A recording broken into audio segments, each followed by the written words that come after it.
Welcome to Just Minding My Business Media, where you get information that you can use.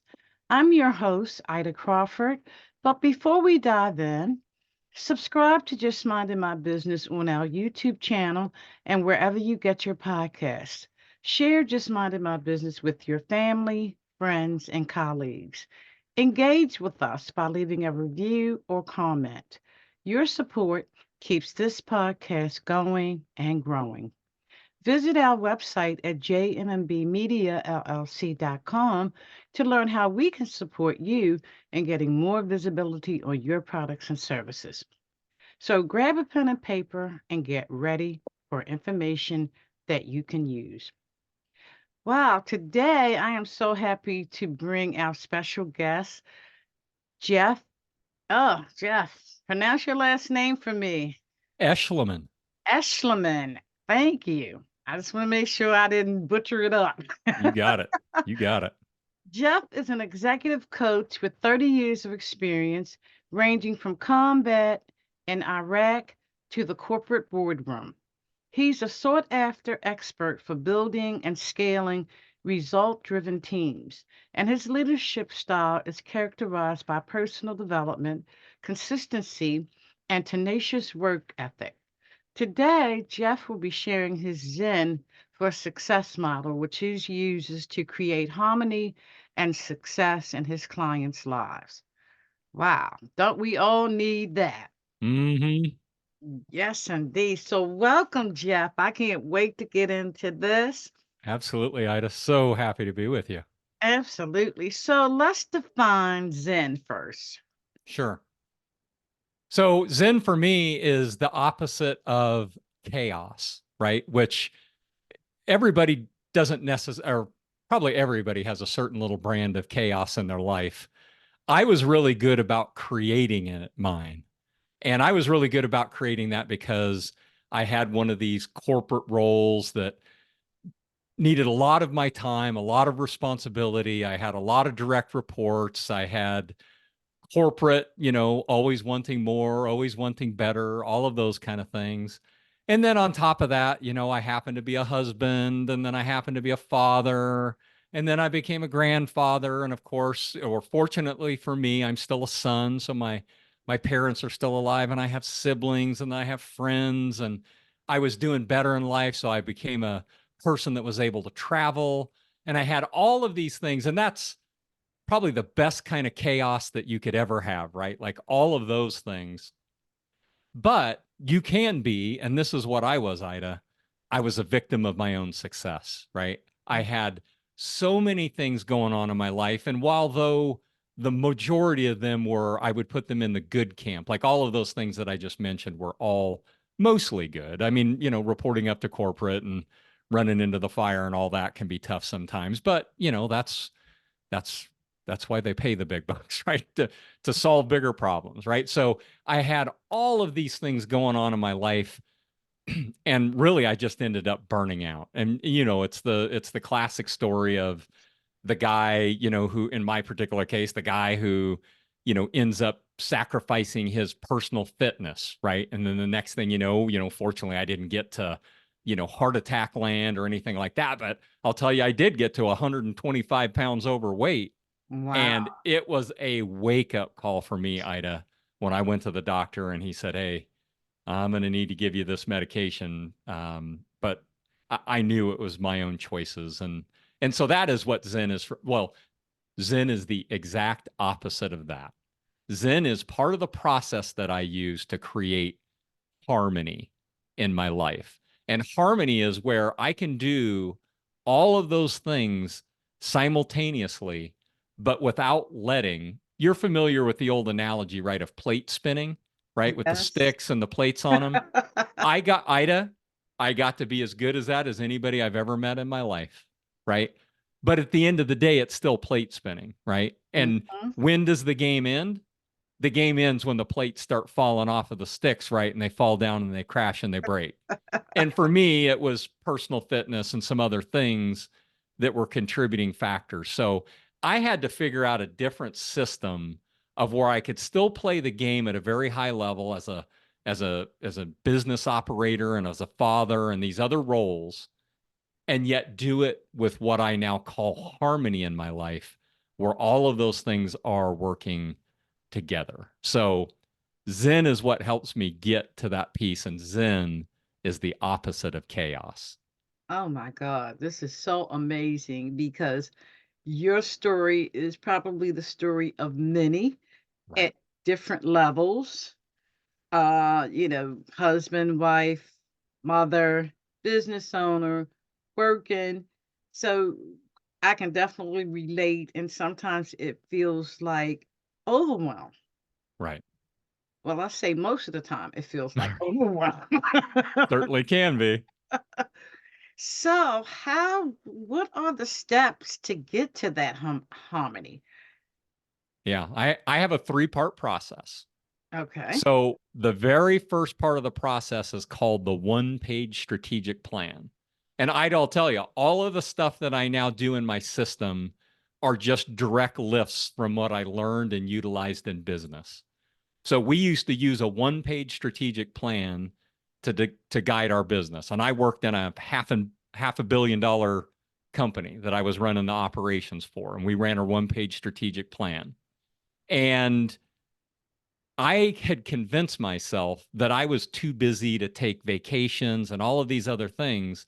And yet we were taking time as a corporation to go offsite once a quarter and do what we called a leadership retreat, where we would check in with each other, like what was the progress on goals? What are we going to do the next quarter? All that. And it started dawning on me like, if I can take time away from my business to do this, why couldn't I do that personally? Right. Mhm. And so that's going to allude to the next step, which is the day of Zen. But we literally ran our company off of this 1-page document called the 1-page strategic plan, and I created one for myself personally. And it has my mission, my vision, my values, my purpose. It says like what's important to me. And I'll tell you, Ida, my 1-page plan tells me as much about what I'm not going to do as it tells me what I'm going to do. Right. And Mm. then that on my 1-page plan is where my yearly goals live. And then right below those yearly goals are my monthly goals. And let me tell you why that's important. Because step number 2 in the process, and this is actually what got the whole Zen for success started for me in the life of harmony, which was the day of Zen. And so this might sound a little bit crazy to the audience and maybe to you as I say it out loud. And it was crazy to a lot of people when I started saying out loud in the beginning, but I started taking a day, a vacation day, once a month. And it was in the middle of the week. And I called it my day of Zen, and nobody got a hold of me. I went essentially off the grid. So I didn't take phone calls. There were no meetings. Outside of kissing my wife in the morning and walking out of the house, nobody was going to get me until the end of the day. And this is how the day of Zen works. It's a 3-part process. Step number 1 is a wholesale review of the previous month. A month is a good chunk of time, Yes, right? it is. How many times you ever hear people say, you're like, do you realize we're already halfway through March? Yes. Right? Like, I never say that. Do you know why? Because I'm super intentional. And at the end of March, I've got a day already on my calendar that's my day of Zen. And I'm going to do a wholesale review of March. And I'm going to say, did it go like I thought that it was going to? I mean, as a parent, I have goals that are around my children. I have goals around finance. I have goals around my body fat percentage. I actually have more written goals than probably anybody that I know. Right. So it takes a half a day to review through all that stuff and say, how did my previous month go? The second part of the process is build a plan to crush the next month, right? Mhm. Because oftentimes when I sit down for my review, right, like anybody else in the world, sometimes I said that I was going to do something and then I didn't do it.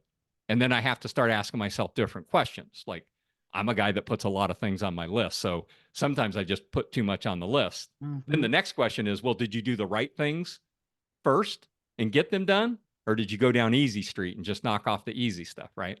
Mhm. And then, of course, as life changes and as the months unfold, I mean, you have to have a process that's built for change. Because guess what? Change happens, whether you want it or not. So you might as well decide you want it, and you might as well figure out a way to game it, right? And Yeah. that's what this Zen allows for. And then the middle part of the process is what I call white space, right? Like, where do you ever get, like we were just talking about overwhelm, right? That's our day-to-day kind of life. Where do you ever get the time, or what I call white space, to just think about things? Like, where do you want to be 3 years from now, right? With your personal development, or where do you want to be 3 years from now in your intimate relationship? Or certainly your kids are going to be 3 years older. Where do you want them to be, right? Or even if it's like, for me, I have 3 adult children, right? It's like, what do I want my relationship to be like with them 3 years from now? And then build some time to think about that. And then I can get super intentional when I'm on my next day of Zen, and I can build in a plan, because that's how life works, right? I've got 4 kids all together, and 3 of them are adults, and they're out, being married and having kids and living life and getting in that same overwhelmed state that everybody else can get in, right? Mhm. So if you're not intentional about your processes, it's not hard to go a month or so or more. And then the next thing you know, it's like, wow, I haven't talked to my son Brian in, 2 months. And it's like, he just lives on the other side of town. Like, how does that happen? Well, we know how it happens, right? Because life is moving pretty fast, right? And Yeah. so you have to have, so that's why I love the white space.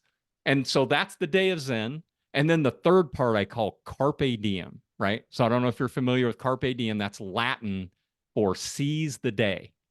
Hmm. So here's the deal, Ida. What we do every day matters. And it matters far more than people give it credit for, right? Hmm. How much water are you drinking every day? If you said you were going to exercise that day, did you do it or did you not? Did you let other things in life edge that out? How long does it take to healthy meal prep? How long does it take to go out for a dinner? How long does it take to enjoy an experience, right? What we do every single day matters, but we get so wound up in like what everybody else is doing and what the rest of the world acts like, that we get on this hedonic treadmill, right? And so my harmony process is about slowing all that down, getting clarity on what you really want for the future, and then building processes where you bring it all together. Wow. That is so amazing, Jeff. And we all need that. I mean, I try to have a routine every day that I do. And the first thing is meditation and my time with God. And Beautiful. that's every day. Yep. First thing, because I feel like that sets the tone for my day, even if things come from the left. Right. I've already established, with God in control, it's going to be all right, Right. whatever it is. Beautiful. Beautiful. So that is part of my everyday thing, but not everybody has that. Some people just wake up and jump right in.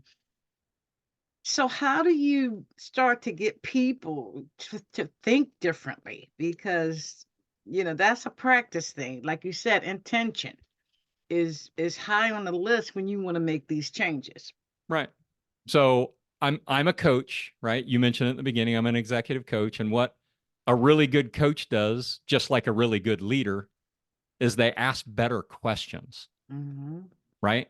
So a question might be for somebody like, if they jump right out of bed and dive right in, and, they've written books called, I think it was Morgenstern wrote a book like 20 years ago that said, never check email in the morning, Right. right? And what's the whole point of that? Which is like, don't get your day started that way, right? Right. Spend a little time with spend a little time with higher spirit. Spend a little time freeing your mind of thoughts, right? Which meditation, not an easy thing to do, right? No, it's How not. how many people don't take time for even gratitude? Gratitude is one of the first places I start with any client. And here's my rule of thumb, Ida. If you have a daily written intentional practice of gratitude, I'm not asking everybody to believe me. I'm saying try it out for yourself. Mm-hmm. It is one of the easiest things that you can implement in your life that will make the biggest difference. And here is what I say about gratitude. It is simultaneously so subtle and yet so powerful. Yes. Gratitude, just the practice of gratitude, right? So the first thing a coach does is ask people questions. And I'm kind of one of these guys that's a little more blunt, right? I came from corporate and I have to get results. So when somebody tells me that they're overwhelmed, and we start getting in the conversation, and then I'll ask just very simple but blunt questions like, well, how's that working for you? Okay, I'm figuring if it was working for you, then you wouldn't have hired me, right? But Mm-hmm. you did. So the only people that I work with are ones that want, or 9 times out of 10, Ida, they need a change in their life, Mm-hmm. right? So I'm looking for somebody that's motivated to do something different. My number one operational distinctive when I was running an organization was, if you want something different, do something different. And then the rest of the statement said, or be something different. And Mm-hmm. make no mistake, when I say different, I mean better. If you want something better, be something better, right? If Yeah. you roll out of bed and you start checking your phone and you're going to go down hedonic land before you even brush your teeth, right? I can tell you what the recipe is, right? Why do they build the phone? Why do they build those apps? I mean, it's simultaneously one of the most productive and life-changing devices that has occurred in your and my lifetime, Mm-hmm. right? And it is a blessing and it's a curse, Absolutely. right? So if you don't have control of your screen time, of your devices, of the things that want your attention, and they build them to get your attention, right? Go back 20 years ago when Morgan Stern wrote that book, right? Never do the email in the morning. That was before smartphones, right? And she was talking about email. But you don't even have to go open up your email today and dial up, like, ooh, AOL, right? It is constantly on, and your phone is a constant feed to the rest of the world in what it wants you to know and what it wants you to hear.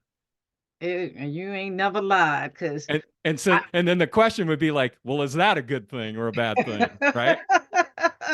absolutely. And I've got a habit when I go to bed, I charge my phone all the way in the family room because I don't want to hear no dings. I don't want to hear the phone ring. I don't want to hear nothing while I'm Right, resting. right, And I strategically do that to get away from the phone. exactly. Wow. So, how do people connect with you to work with you? So the best place to hit me is either on LinkedIn. That's the social platform that I'm most on. And then my website is Jeff Eschliman. I'll spell that out real quick. So Jeff, and then my last name, ESCHLIMAN.com.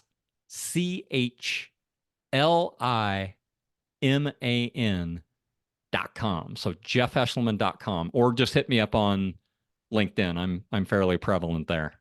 Yes. And the thing of it is, for business owners, the more different levels you get in your business, they all come with obligations, different stresses. So, implementing this in the very beginning of your journey makes really good sense to me, because then as you begin to move through different stages of your business, you're able to do that in a more peaceful and harmonic way. Exactly. And the early, like you're alluding to, is the best. But do you know where I find my clients? When they're in pain, right? Yes. And so we both know, because we've lived a little life, you don't have to go I mean, life's going to throw pain at you one way or the other. You Abs- have to find a way to manage, right, that, because it's not always up to you. It's all these, other people in life, right? If it's not ourselves and our own thinking, right? yes, Yeah. yes. So from the combat to the boardroom, I like that. When you was in combat, Did you implement any of these things, or had you arrived yet? No, ma'am. No, I was way green. I went in the military when I was 18 years old, Okay. and I joined a very peacetime army. But while I was in the service, Saddam Hussein invaded Kuwait. So I found myself in Saudi Arabia, and then I found myself in Iraq. Mm-hmm. And I was 20 years old when I was coming back from that experience. And I knew, Ida, that, I'd seen and been asked to do the worst things that I'd ever have to do in my life. And so far here today at age 53, that is still true. And so I had not arrived yet. I was still a fairly young pup, I would say. But here's what I learned from that experience, the military experience, even outside of just war, which was how to be a good follower. Mm-hmm. A start of a good leader is learning how to be a good follower. Yes. Yes, I have to agree with you, because if you're not willing to roll up your sleeves and get dirty with your team, then you can't lead them. They have to see you doing the work as well. I mean, Right. it's almost like parenting. Right. Your It's a lot like parenting. Yeah, your children learn from watching you. That's right. Because the old do as I say, not as I do, right? That's what I tell a lot of emerging leaders is like, for any of you emerging leaders that have kids at home, like, tell me how effective that strategy is, right? And it's like, that doesn't work, Oh, it never has. right? Never has. And it's so funny because my grandchildren now are grown, and when I go to their houses, I can see me in Hmm. their houses. And what they say, sometimes you can hear it in their words. That's fun. Yes. Yes. Even down to some of the decorations, I can see me because they were watching every little thing I did. That means you had the influence, Ida. Yeah, That's awesome. obviously I That's did. awesome. That's what leadership is influence. Yes, Right. absolutely. So, to create a great company, um, what's some of the secrets to getting that harmony in your company? Because it's so many different personalities Yeah. in a Here's the you want to know the secret? I've got it. There is no secret. company. The way that you build a successful company is you start with people. Because people, right, is it management and systems, or is it leadership and people? And the short answer is it's both. But you better start with the leadership and you better start with the people, because I've worked in systems that were great systems with mediocre people, and I got mediocre results. And I've even worked in systems that had great people and mediocre systems and gotten great results. Okay. But when you get great people working in great systems, you can rule the world. Yes. And how do you find those people? What are some of the characteristics you're looking for? It's always character first. Mhm. Character, you have to know what the values of your organization are. Mhm. So first of all, the values of any organization are an amalgamation of the people that work there, and they've either created it or they've bought into it, right? Mhm. And then is the existing company living those values? You should be able to go into your team and you should be able to name people off. If your core value says we're all about character, then you should say, you know why we are a company of character? Because I know Mary over here in accounts receivable, and she's the kind of person that would call the client back and say, hey, the bill was 1,200 and you sent us 2,000, right? Mhm. Is character alive in your organization or is it not? And then, Ida, you build all that so you can go out and hire for that. And you say, are you a person of character, right?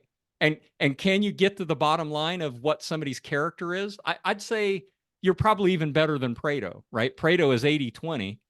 And trust me, that doesn't mean, I've hired hundreds of people in my life, and not every single one of them panned out, because again, they're people, right? Right. And some of them are, really good at, telling you one thing and being another, right? But Mhm. if you build good systems in place, you can rule most of that out, right? And you can even get into the 90 percentiles of effectiveness on hiring.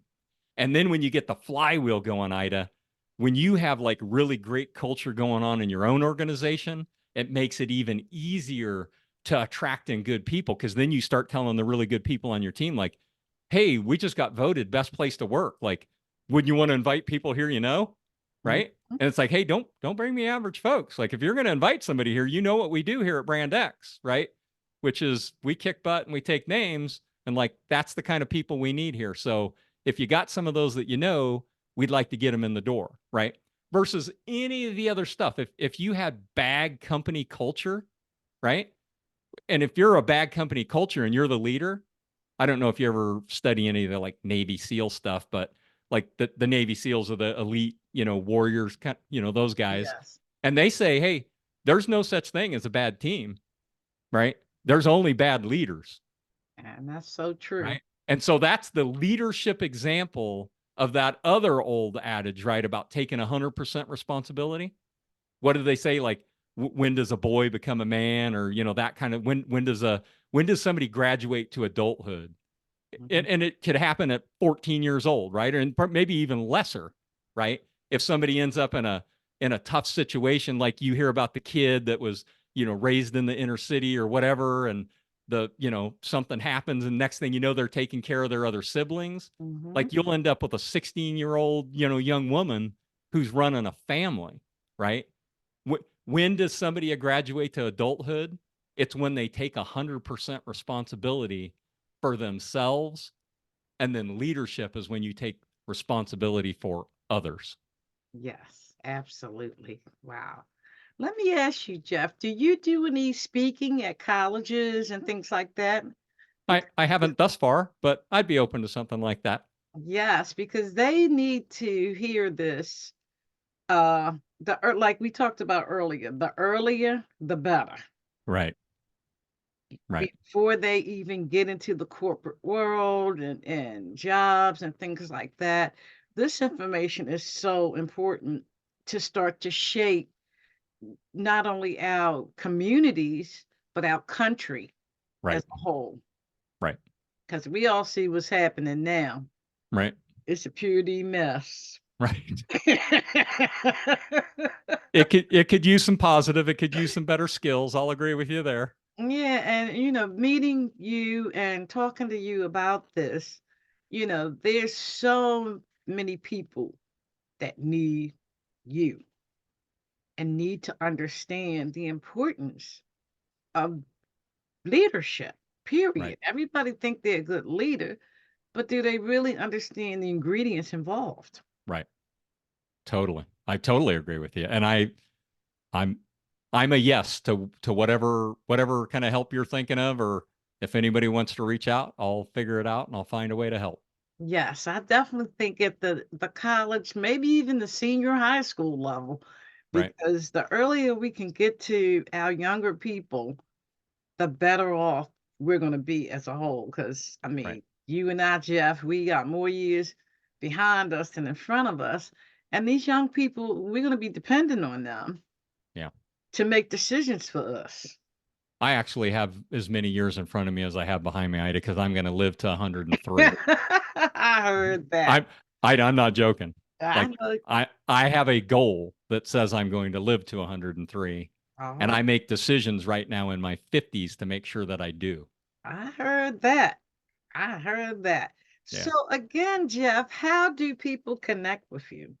Yeah, the best way to connect with me would be either hit me directly on LinkedIn, or you could hit me on my website, which my name is right there on the screen, but I'll spell it out. It's JEFFESCHLIMAN.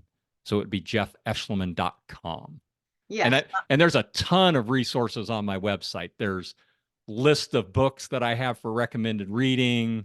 There's something on there called the Harmony Assessment. So if you wanted to take the assessment and like gauge for yourself how much harmony you have in your life, those kind of things. And then there's other video resources on there that talk more about the day of Zen and the one-page plan and all that.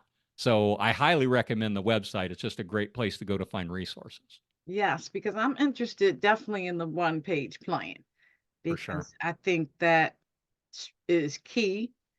Um, it doesn't sound overwhelming, one page. Right. And I just like the way that sounds to me. It sounds doable. It sounds like KISS, right? Keep it simple, right?